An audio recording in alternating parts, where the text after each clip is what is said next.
Please all stand.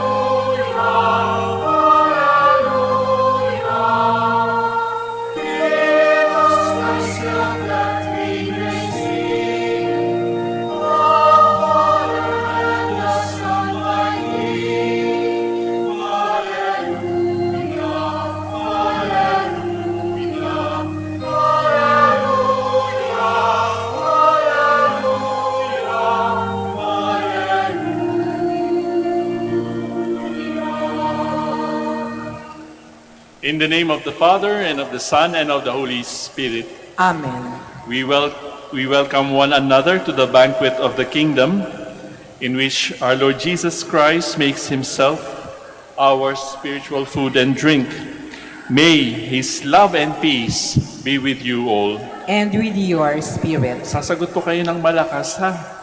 Aware of St. Paul's teaching that those who receive the Eucharist without the proper disposition eat and drink their own condemnation. Let us see if there is anything in us with which Jesus is not quite pleased. For the times we have not appreciated the sacredness of the Holy Eucharist and have not prepared ourselves to receive it properly disposed, Lord, have mercy. Lord, have mercy.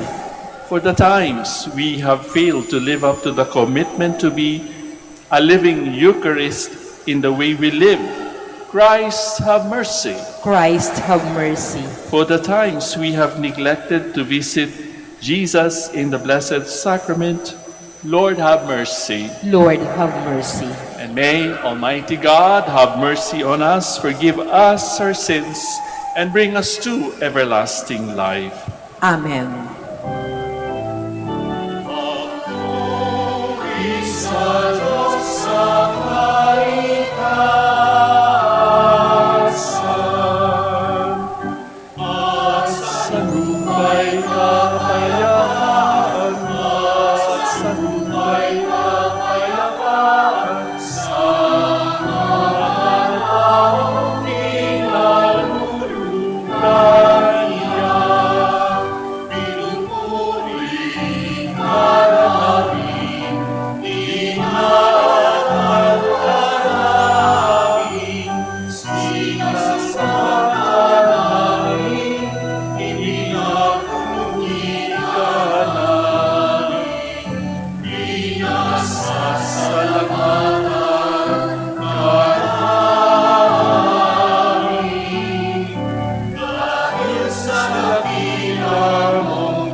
kasama ng Espiritu Santo sa kadahilan ng Diyos Ama.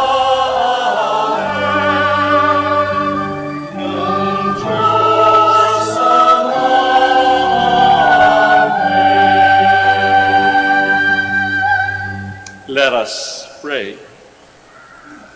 O God, who in this wonderful sacrament have left us a memorial of your passion, grant us, we pray, so to revere the sacred mysteries of your body and blood, that we may always experience in ourselves the fruits of your redemption, who live and reign with God the Father in the unity of the Holy Spirit, God, forever and ever.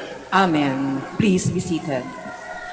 The manna through which the Israelites were fed for 40 years, and the water from the rock which quenched their thirst in the parched desert, were signs of God's special love for them.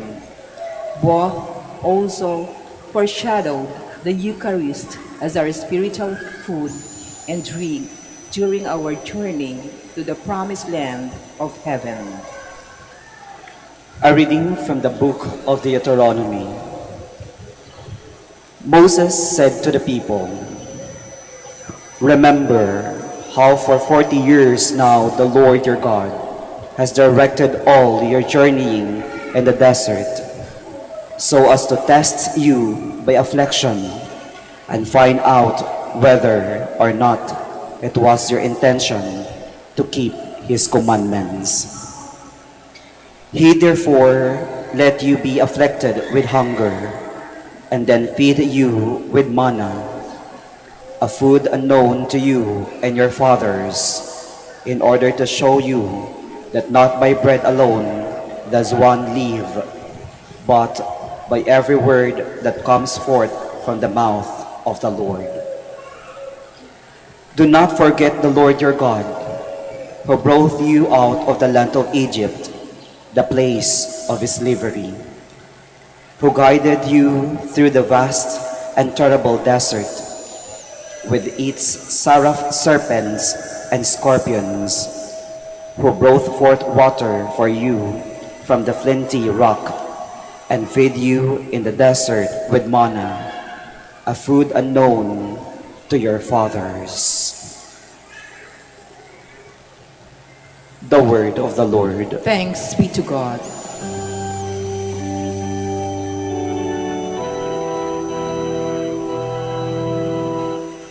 Praise the Lord, Jerusalem. Praise the Lord, Jerusalem. Glorify the Lord, O Jerusalem. Praise your God, O Zion. For he has strengthened the bars of your gates. He has blessed your children within you. Praise the Lord, Jerusalem. He has guarded peace in your borders. With the best of which he fills you. He sends forth his command to the earth. He swiftly runs his world. Praise the Lord, Jerusalem. He has proclaimed his word of Jacob, his statutes and his ordinances to Israel. He has not done thus for any other nation. His ordinances he has not made known to them. Alleluia. Praise the Lord, Jerusalem.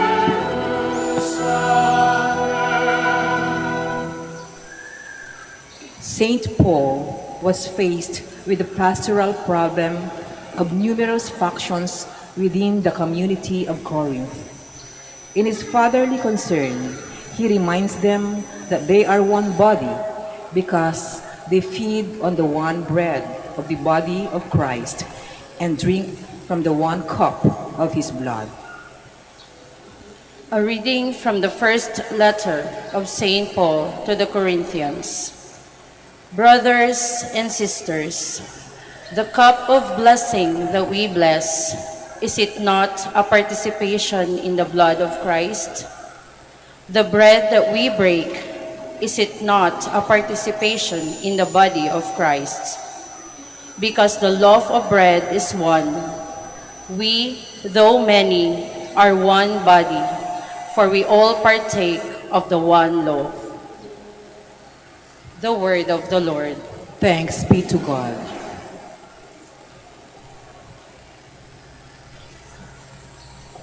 Lo, the angel's foot is given to the pilgrim who was striven. See the children's bread from heaven, which on dogs may not be spent. Truth, the ancient types fulfilling, Isaac bound, a victim willing, Paschal lamb, its lifelove spilling, manna to the Father sent. Very bread, good shepherd, tend us. Jesus, of your love, befriend us. You refresh us, you defend us. Your eternal goodness send us in the land of life to see. You who all things can and know, who on earth such food bestow, grant us with your saints, though lowest, where the heavenly feast you show, fellow heirs and guests to be. Amen. Alleluia. Please all stand.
The Lord be with you. And with your spirit. A reading from the Holy Gospel according to John.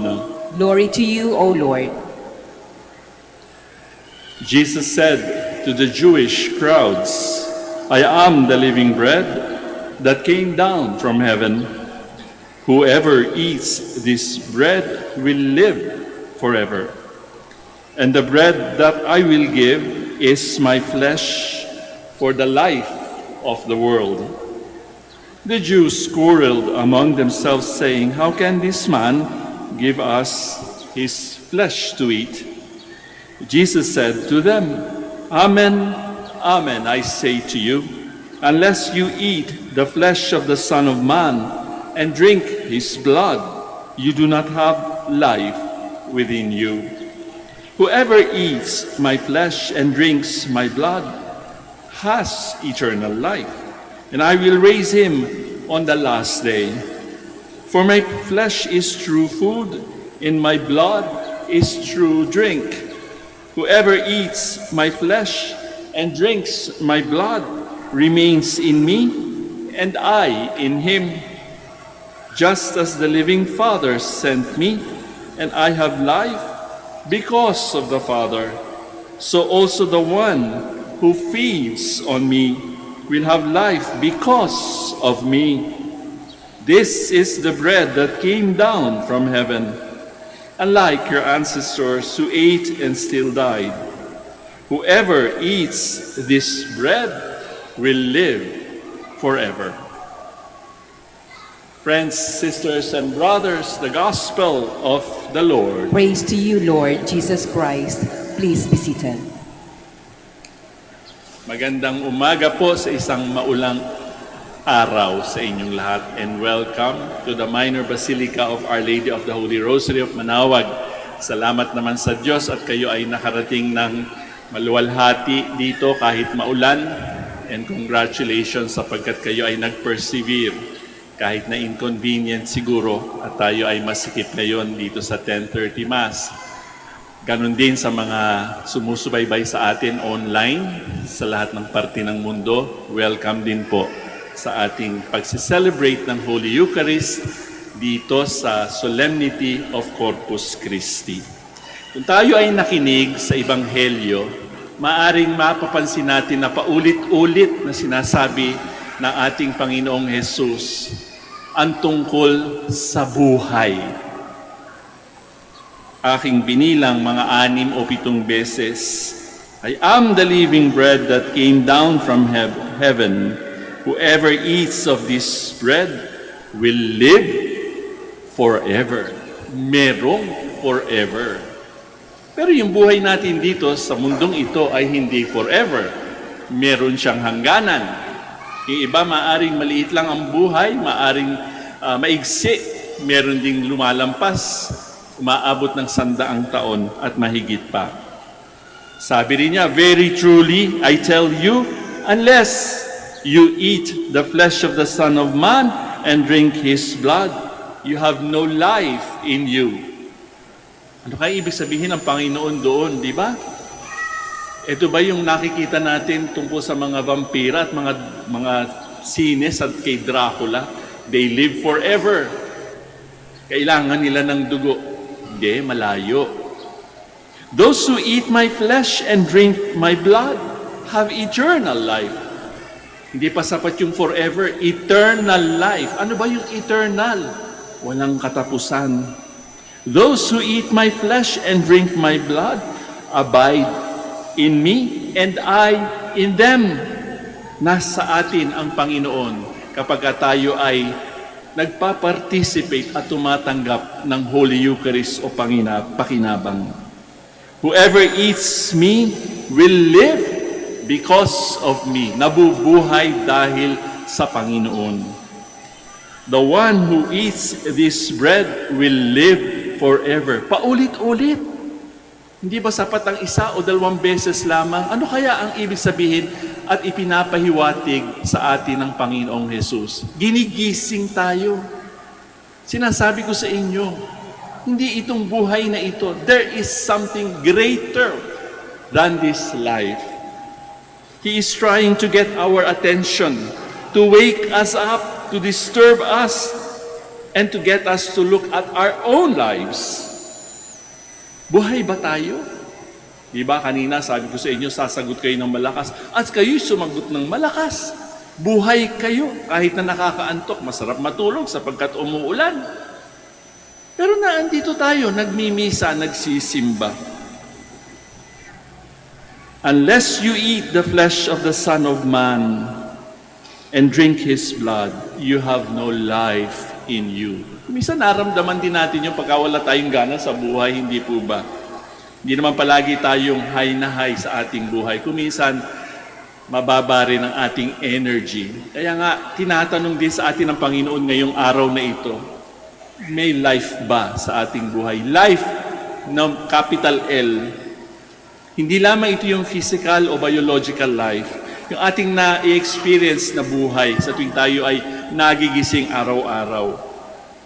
Baka ang sinasabi niya, kapag tayo ay nararamdaman natin sa ating buhay, sa ating kalooban, na tayo ay connected to something that is larger than ourselves.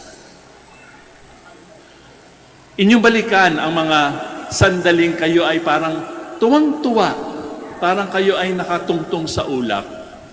Diba? There are also moments in our lives when we feel that parang gusto na nating mamatay siguro, di ba? Because you're so happy, for example. Sa inyong kasal, doon sa mga mag-asawang naririto ngayon, nung kayo ikinasal, di ba? Wala, lipad ang inyong isip sa mga sandaling yon, kayong dalawa lamang. Nung sinilang ang inyong panganay o ang inyong bunso, di ba? Pag tinitingnan niyo yung mukha ng baby, ang saya-saya nyo. Yung nanay, ang sakit-sakit mga anak, pero nung nakita niya yung kanyang anak, nawalang lahat yung sakit. Doon sa mga magkakasintahan, Nung sinagot ng babae yung lalaki ng kanyang matamis na oo, di ba ang sarap ng pakiramdam? O halimbawa, ang dami nyo ngayon dito sa Manaoag, nagpipilgrimage, long weekend.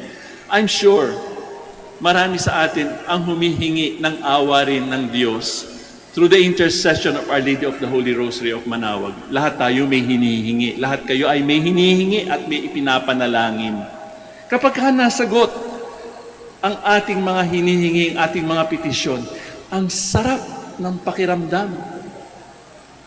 Kapag nakita natin ang pagmamahal ng Diyos sa atin sa mga panalangin nasagot, masarap ang pakiramdam. We get to realize that there indeed is someone or something larger than our lives. Meron pala. Hindi po ba? That's the life Jesus is talking about in each of the statements that He said in the Gospel. Kaya nga, tanungin natin ang ating sarili, kumusta na ba tayo ngayon? Ano ba ang ginagawa ko sa aking buhay? Meron ba tayong hunger for life? Holy hunger for life? Sapagkat ang gutom, alam naman natin yun, kakain ka lang ng pagkain, mawawala na yung ating gutom. Pero there is such a holy hunger. Ano ba yung holy hunger na yan? Naramdaman nyo na rin ba iyon? Kadalasan kasi sa ating buhay, ano ba ang ating sinasabi? Yung mga circumstances ng ating everyday life. Saan ka nakatira? Anong ginagawa mo? Anong pinagkakaabalahan mo ngayon? Ano ba yung napaka-busy mong schedule? Ano ba ang mga plano at ambisyon mo sa buhay? Ano ba yung mga roles na ginagampanan mo sa buhay mo at sa iyong pamilya o sa mga mahal sa buhay? Kumusta naman? Ilang taon ka na? Kumusta naman ang iyong kalusugan, ng iyong health? Ano ba ang iyong mga health issues? Kumusta naman ang BP mo? Mataas ba o mababa? Kumusta naman ang blood sugar? Etc. etc. Kumusta naman ang iyong mga challenges o mga problemang binabata sa buhay? Those are important things in our lives, but there is something bigger. Di ba? Hindi ko sinasabing yung mga facts about our lives are not important. No, they are important, but there is, as I said, something much bigger than ourselves. What is that more? Ano yung mga plus na yan sa ating buhay? Binibigyan tayo ng pagkakataon ng Panginoon sa linggong ito. Oo nga.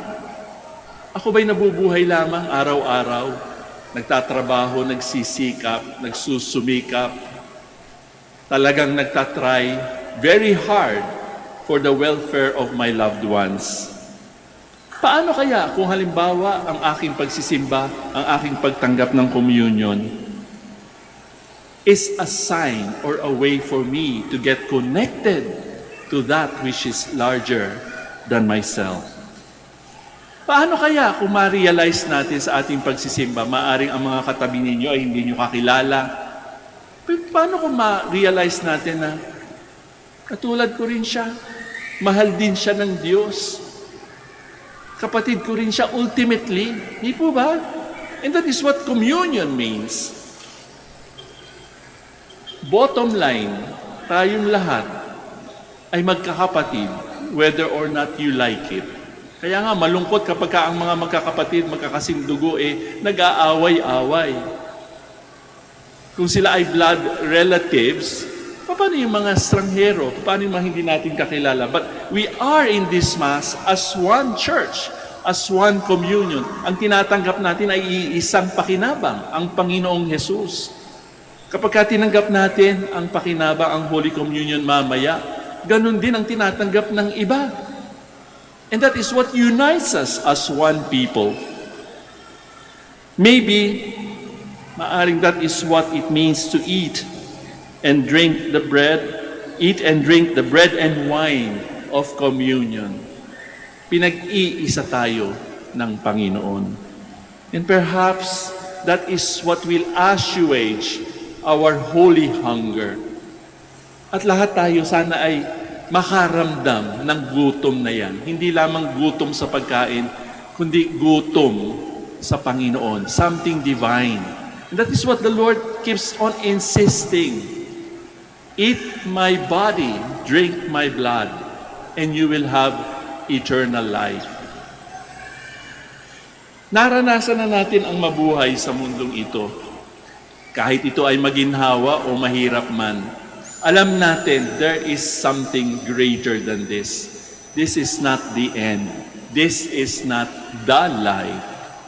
Ang ating buhay matatapos at matatapos, pero ito ay itutuloy hanggang sa buhay na walang hanggan. Hindi natin mai-imagine, ano nga ba yung buhay na walang hanggan?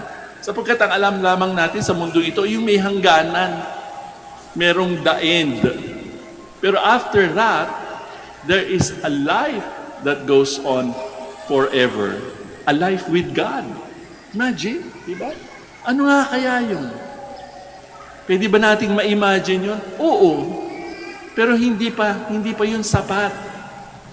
Ang scriptures mismo ang nagsabi, walang mata, walang taingang nakarinig, walang naka-imagine kung ano ang naghihintay para sa atin na nagmamahal sa Diyos. Mahal ba natin ang Panginoon? Sagot kayo, mahal ba natin ang Panginoon? May naghihintay sa atin na hindi natin mai-imagine.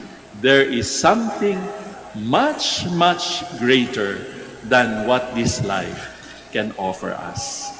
It is something for us to look forward to. Ano kaya iyon? It is a surprise. Our God is a God of surprises. May naghihintay sa ating sorpresa. We now stand to profess our faith. Ilakas po natin, ha? I believe in one God, the Father Almighty, maker of heaven and earth, of all things visible and invisible. I believe in one Lord Jesus Christ, the only begotten Son of God, born of the Father before all ages, God from God, light from light, true God from true God, begotten not made, consubstantial with the Father. Through him all things were made. For us men and for our salvation, he came down from heaven, and by the Holy Spirit was incarnate of the Virgin Mary and became man. For our sake, he was crucified under Pontius Pilate. He suffered death and was buried, and rose again on the third day, in accordance with Scriptures. He ascended into heaven, and is seated at the right hand of the Father. He will come again in glory to judge the living and the dead, and his kingdom will have no end. I believe in the Holy Spirit, the Lord, the giver of life, who proceeds from the Father and the Son, who with the Father and the Son is adored and glorified, who has spoken through the prophets. I believe in one holy, Catholic, and Apostolic Church. I confess one baptism for the forgiveness of sins, and I look forward to the resurrection of the dead and the life of the world to come. Amen. With gratitude to the Lord Jesus for the gift of the Holy Eucharist, let us now address our petitions for intercessions, prayers of intercessions for Him, for the good of humankind, the whole Church, and our own. For each intention we shall say, Lord Jesus, make us a Eucharistic people. Lord Jesus, make us a Eucharistic people. For the Catholic Church and all other Christian denominations, may they find in the Eucharist the source of their growth and the help toward the perfect unity for which Christ prayed. Let us pray. Lord Jesus, make us a Eucharistic people. For the Holy Father, the bishops, the priests, and the extraordinary ministers of the Eucharist, may their lives be a mirror of the holiness of the sacrament. Let us pray. Lord Jesus, make us a Eucharistic people. For the sick, the lonely, and the marginalized, may they find in the Eucharist the source of the strength they need to overcome their isolation and neglect. Let us pray. Lord Jesus, make us a Eucharistic people. For our parish community and our families, may we be aware that participation in the Eucharist entails the commitment to promote cooperation, justice, and peace. Let us pray.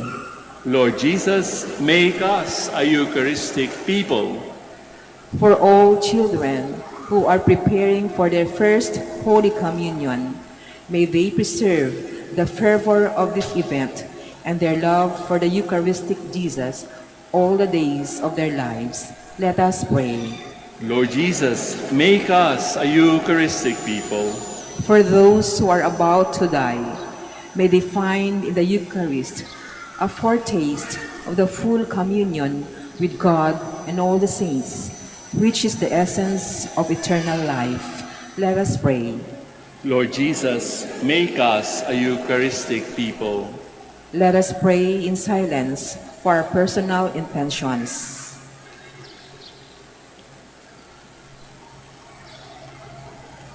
Let us pray. Lord Jesus, make us a Eucharistic people. Lord Jesus, food and drink of eternal life, remove from each of us and our community all that hinders our communion with you and among ourselves. May our lives be a reflection of the eternal banquet you have prepared for us in the kingdom where you live and reign forever and ever. Amen. Please be seated.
Let us pray, brothers and Please sisters, so. that my sacrifice and yours may be acceptable to God, our Almighty Father. May the Lord accept the sacrifice at your hands for the praise and glory of his name, for our good and the good of all his holy church. Grant your church, O Lord, we pray, the gifts of unity and peace, whose signs are to be seen in mystery in the offerings we here present. Through Christ our Lord. Amen.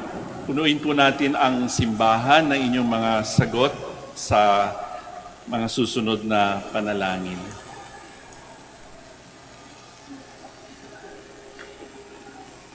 The Lord be with you. And with your spirit, Lift up your hearts. we lift them up to the Lord. Let us give thanks to the Lord our God. It is right and just.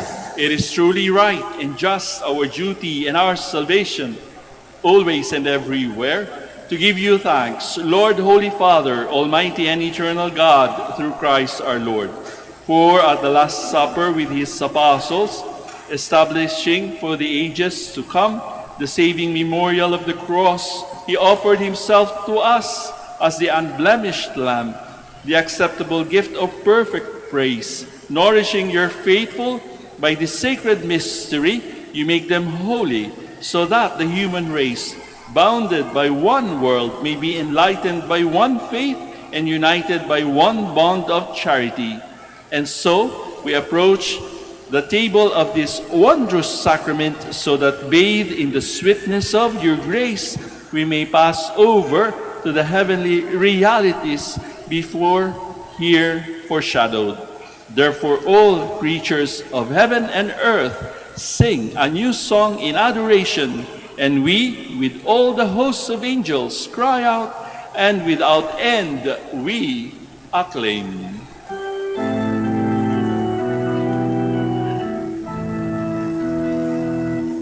Santo, Santo, Santo, Panginoong Diyos, napupuno ang langit at lupa ng kadakilaan mo. Hosana, Hosana, Hosana sa kaitaasan. Hosana, Hosana, Hosana sa kaitaasan. Pinagpalang na parito sa ngalan ng Panginoon. Hosana, Hosana, Hosana sa kaitaasan. Hosana, Hosana, Hosana sa kaitaasan. Please kneel.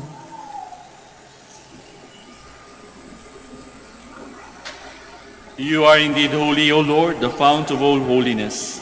Make holy, therefore, these gifts, we pray, by sending down your Spirit upon them, like the dewfall, so that they may become for us the body and blood of our Lord Jesus Christ.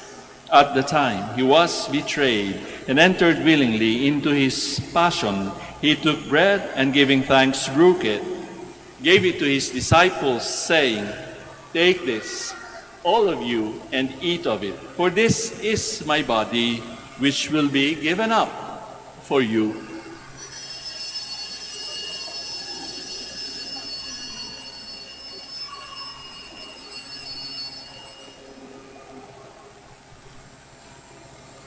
In a similar way, when supper was ended, he took the chalice, and once more giving thanks, he gave it to his disciples, saying, "Take this, all of you, and drink from it. For this is the chalice of my blood, the blood of the new and eternal covenant, which will be poured out for you and for many for the forgiveness of sins. Do this in memory of me."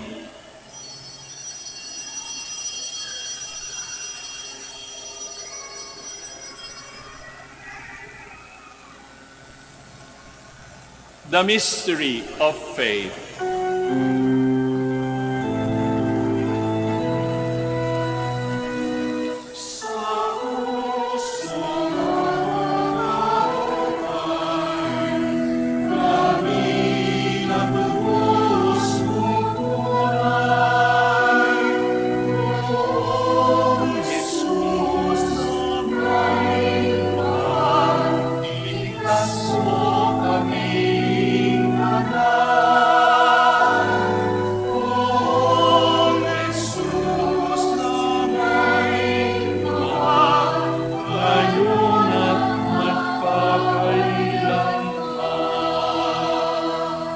Therefore, as we celebrate the memorial of his death and resurrection, we offer you, Lord, the bread of life and the chalice of salvation, giving thanks that you have held us worthy to be in your presence and minister to you. Humbly we pray that partaking of the body and blood of Christ, we may be gathered into one by the Holy Spirit. Remember, Lord, your church spread throughout the world and bring her to the fullness of charity, together with Francis, our Pope, Socrates, our Bishop, Fidelis, his auxiliary bishop, and all the clergy. Remember also our brothers and sisters who have fallen asleep in the hope of the resurrection, and all who have died in your mercy. Welcome them into the light of your face. Have mercy on us all, we pray, that with the Blessed Virgin Mary, Mother of God, Blessed Joseph, her spouse, with the blessed apostles, Saints Dominic and Francis, and all the saints who have pleased you throughout the ages, we may merit to be co-heirs to eternal life and may praise and glorify you through your Son, Jesus Christ. Through him, and with him, and in him, O God, Almighty Father, in the unity of the Holy Spirit, all glory and honor is yours forever and ever.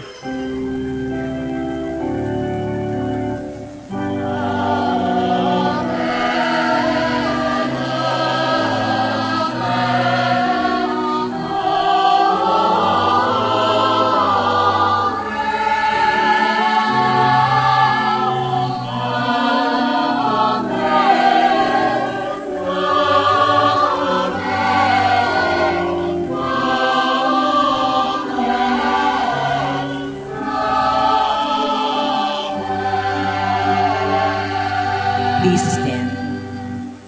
At the Savior's command and formed by divine teaching, we now dare to pray.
Deliver us, Lord, we pray, from every evil.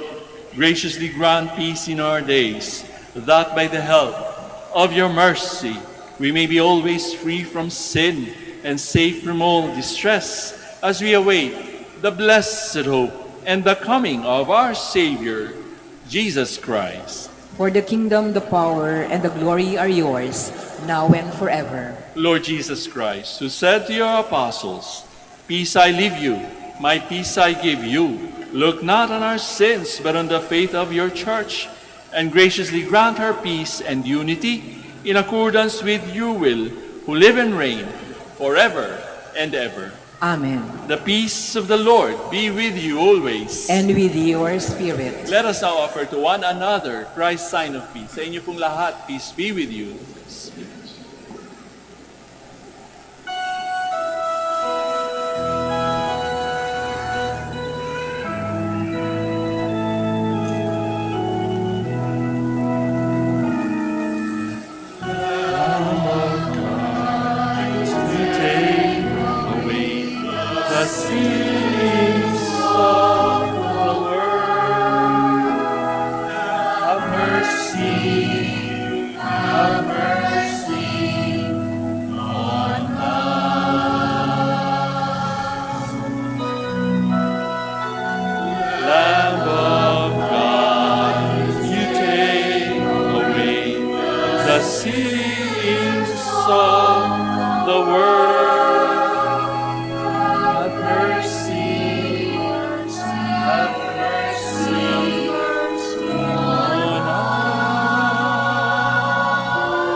Sisters and brothers, dear friends, behold the Lamb of God.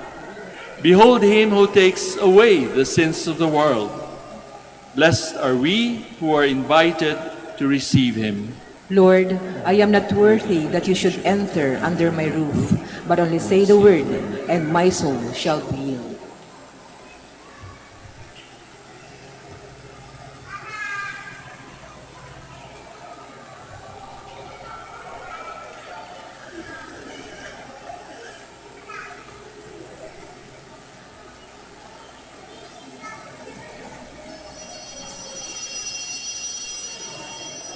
Paalala po sa lahat, sa inyong pagtanggap ng komunyon, bago po humarap, pakibaba na po ang face mask. Kapag sinabi sa inyo, Body of Christ, tanggapin ng inyong dalawang kamay ang hostya at sumagot ng amen. At isubo agad ang hostya.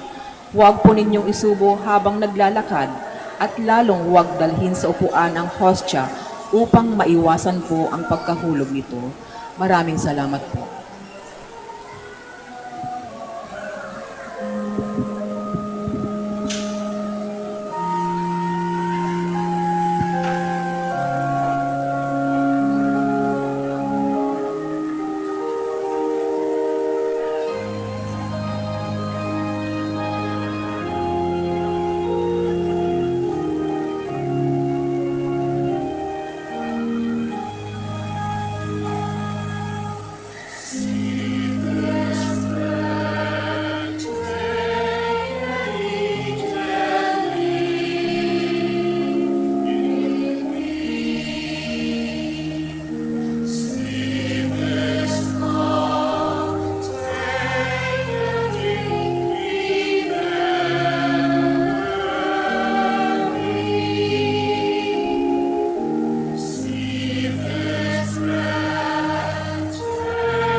Let us pray.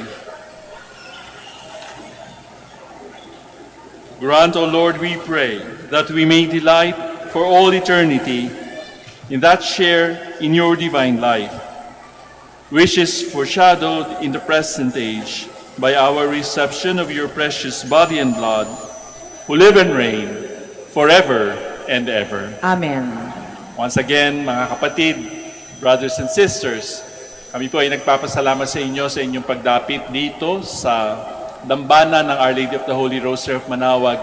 Sana po, kay umulan o umaraw, ay huwag tayong manghinawa o magsawa sa pagdarasal para sa bawat isa.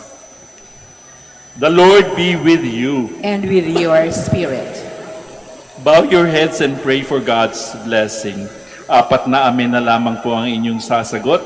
Punuin natin ng inyong malakas na amen ang ating simbahan. Lord, you instituted the Eucharist as a means to unite yourself with all the faithful. Help us to avoid all that separates us from you and one another. Amen. Lakas pa natin. Ayan. Lord, in the Eucharist, your people share in the same divine food. Unite us always as members of the same body. Amen. Lord, you satisfy the hunger of your people. Through the Holy Eucharist, by this sacrament, you empower them to do your will in their lives. Amen. And may Almighty God bless you all, the Father, the Son, and the Holy Spirit. Amen. We go in peace and live a Eucharistic life by loving and serving the Lord in one another. Thanks be to God.